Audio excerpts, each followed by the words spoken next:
A sunny afternoon, no fancy gear, just a cassette multitrack and one of the most iconic pop songs of the 60s.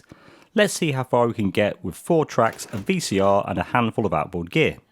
Today I'm recreating Sunny Afternoon by the Kinks using my Tascam 246 4-track cassette recorder. But the goal isn't a modern cover, it's to capture the sound and spirit of how it was originally recorded back in 1966.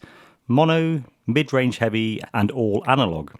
Back then stereo wasn't the priority. The single was mixed in mono at Pi Studios in London, likely just with a few mics, a basic mixer and a 4-track recorder. The mono mix is what listeners heard on the radio, on jukeboxes and on vinyl. It's raw, focused and full of character. I tracked down this 1960s compilation LP with Sunny Afternoon on it. It's not the original single, but it has that dusty mid-range forward mono mix that defined the era. Ray Davies' vocal is totally up front, slightly nasal, a splash of reverb, and the whole band feels like they're playing together in the same room. Mono mixing forces you to make decisions early. There's no stereo width to lean on, you have to rely on tone, arrangement and dynamics to create space.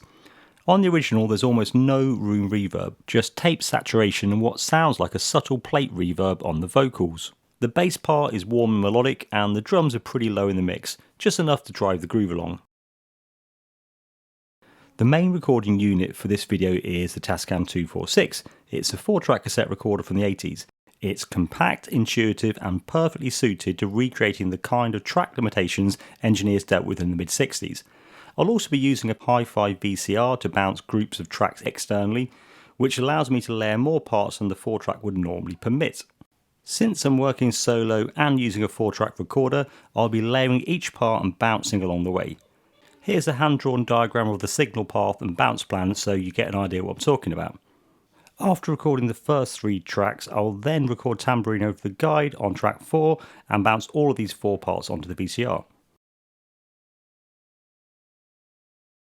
Okay, let's just clarify a few things. I'm going to use the original song as my guide track, which I'll put straight from vinyl onto track 4. Next up is the rhythm guitar part. I'm using my Gibson ES-125, mic in the F-hole with an SM57. I'm now doing the drums using 2 mics, one overhead and one on the kick, which are summed together onto track 1. Then finally onto bass, I'm using this K short scale from the 70s running through my compressor. The rhythm section is down on tape, so I'm now going to collapse these instruments together onto one track with an external bounce to the VCR. We can then free up some space and do some more overdubs later. It may seem like an odd thing to do, but these Hi-Fi VCR decks make high quality analog recordings, which is really useful in this situation. The engineers for the Kinks would have done a similar thing, but they'd have used a reel-to-reel recorder of course. I'll record it off camera, then come back and play you what it sounds like. Okay, here's a short section of what we've got down so far.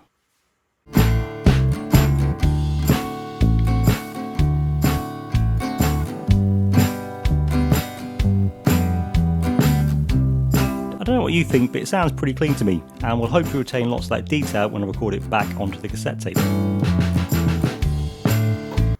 Right, let's fast forward the multi-track cassette so I can preserve the original takes and then bring back the bounce onto track 1 later on the tape. This means I can always head back and redo things if I mess something up later on.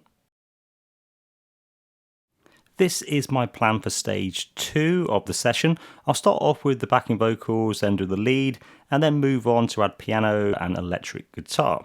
As you can hopefully see from the diagram, this is going to involve a couple of internal bounces where I combine several parts onto one track. This will create a bit of generational loss of detail, but that's all part of the sound with this kind of recording process on a 4-track. The original recording includes a nice melodica part played by Nicky Hopkins, which gives it that kind of bluesy New Orleans feel to me. I don't own one of those, but I do have this accordion I borrowed from an ex-bandmate a while ago.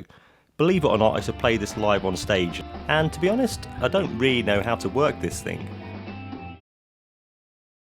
Right, everything's tracked, so let me show you how things are sounding by doing a quick mix. I've pulled out my 1970s Korg stage echo to add a bit of reverb to a few elements. I'll just need a touch of ambience to create some depth without losing the definition.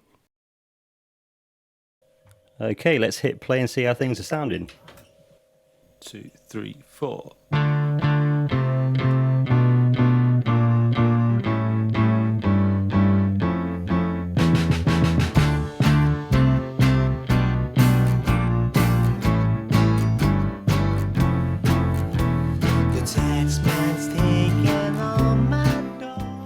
But it sounds alright at the moment. Obviously with this kind of technique you do a lot of the mixing on the way, so I mean a lot of things are combined already onto the different tracks, so you know a lot of decisions have been made already. What I do need to do is add some reverb to some elements though, so I'm going to isolate just the vocals and then see how that sounds with a bit of extra reverb added. Okay, let's turn it back up again. Save me, save me, save me from this squeeze. And there's with the reverb. I got a big fat mama trying to break.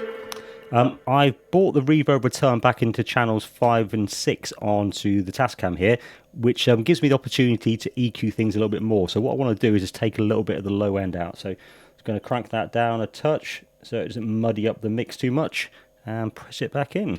Take me, and I love to live so pleasantly. And I think it needs to come down a little bit in level. Live this life of luxury. Alright, let's try putting the rest of the instruments back in and see how that sits together. Blazing on a sunny afternoon in the summertime. Well, I think that's okay. I'll also pop a little bit of reverb onto the piano and the accordion to take them back into the mix a little bit. So I'm going to turn everything else down. Press play. There's dry.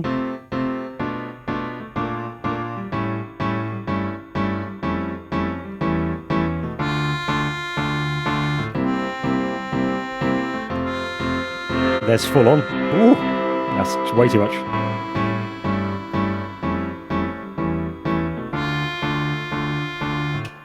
I think that's probably about right. Maybe just notch it down a touch more. Bring everything else back in and see how that's sounding together. Here, sipping at my ice cold beer, blazing on a sunny afternoon. Alright, I think that's pretty much there. Let's move on to the next stage. For the final mix, I'll use my Revox A77 1/4-inch tape machine. I'll also send a simultaneous feed to the DAW to compare the final tape master against a digital version. I'll cut between the two, so please let me know in the comments if you prefer one or the other.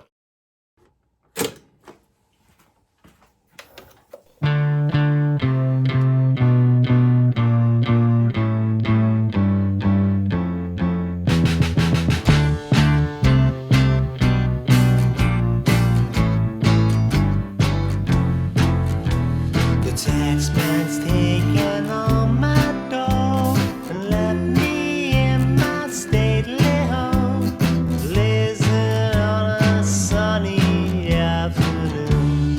I can't sail my yacht, he's taken everything I got, and all I've got's this sunny afternoon. Save me, save me, save me from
Alright, that's my take on Sunday Afternoon recorded the old school way on cassette tape.